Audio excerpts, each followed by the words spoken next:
We are at the famous site of the giant footprint here near Mphaluzi in South Africa, very close to the Swaziland border. Now this is one of the greatest examples of an ancient footprint, a giant footprint about 4 feet high in rough granite. It's between 200 million and 3 billion years old. That's what geologists will tell you. I'm going to just take you, if you follow me, up to the top where it's imprinted against the side of the rock, which means it's been around for so long that the tectonic plates and the movements have actually pushed it up at the apex of this little outcrop. It's quite spectacular, so just walk with me and I'll show you. I don't know of any other example of a footprint in rock that is as amazing as this, and this should be drawing 20 million tourists to South Africa every year, and nobody knows about it. It's unbelievable.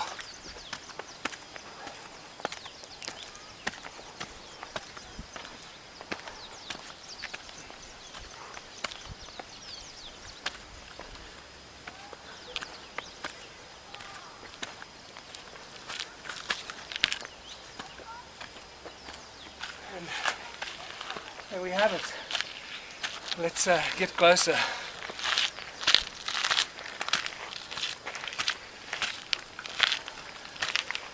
Oh wow, this is just beautiful. Look at this. There's the, you know, when you, there's the big toe and the other 4 toes down to the small toe, down to the heel. What's fascinating about this is anybody that does a study of this will notice this piece sticking out here.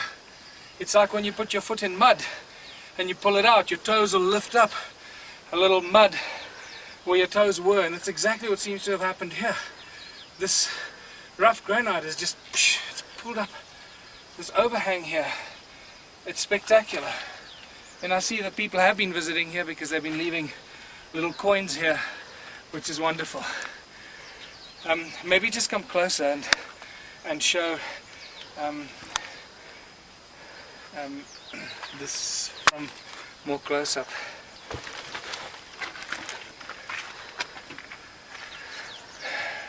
Okay, well, I don't know who else has filmed this, but I think we'll put this up for everybody to see, for everyone to really appreciate this. Is a spectacular bit of human history.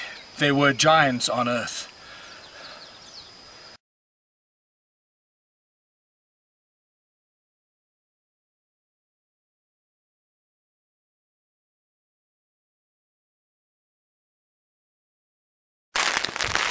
So I'm just going to show you a few close-ups of the foot and the toes in the rain. Klaus, Donna, myself, Peter and Louise arrived here hoping to do a nice little video clip insert, and it's been pouring for 2 hours in the car, but nevertheless we're going to show you a few close-ups, so to show you that the material inside and outside is the same. The overhang of the toes is really interesting, and look at the rough granite here on the outside and the effect on the inside.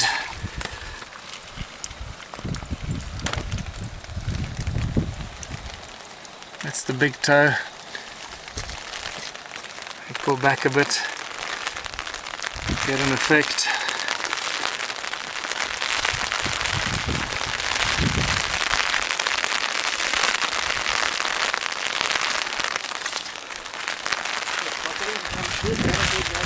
It's interesting, it's not cut out into a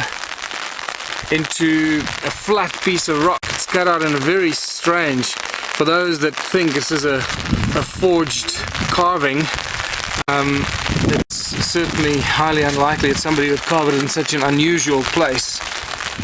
And once again,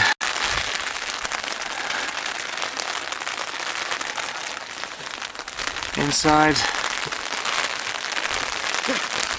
and down here.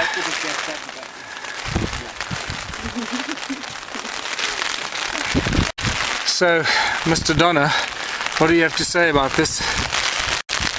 It's amazing. I saw several pictures before. There were also some scientists here, like Professor James Hurtak, and he checked this footprint very carefully, and he said, he told me also that this is not done, artificial done, this is a real human footstep, and the size is about 120 centimeters, and that giant would be tall around 7.5 meters, and that gets a connection to the giant bones from Ecuador. This giant there also had the size of about 7.5 meters. I'm glad you brought that up, because I was going to ask you, there's obviously an exciting link between this footprint and the giants that you found in South America or in Ecuador. That's right, yeah? Yes. Alright, now if you could just stand over there and point out a few things that might be of interest to you. For me very interesting is that if you step into a soft mud, automatically the mud at your teeth, at your toes would go out like here, and it looks really like someone was stepping into a soft mud. The important thing just to explain as well, we know this is not mud, this is granite. For those that are wondering, it is granite, there's no doubt about it. How this happened remains a mystery, because many people argue that it's impossible to leave a footprint in granite because where and how granite is formed. And just to also tell the people the history of this footprint, it was discovered in 1912 by a farmer in the area called FOSIL-SUDAFRICA, who was hunting, and he found it in those days. This was a very remote part of South Africa and the Transvaal, and he found it while hunting. And to find something like this in the middle of nowhere, in those days this was teeming with wildlife, and there were probably lions and buck here and other antelope and giraffe, and to find something like this, you know, is highly suspicious to suggest that somebody would sneak out here and carve it out.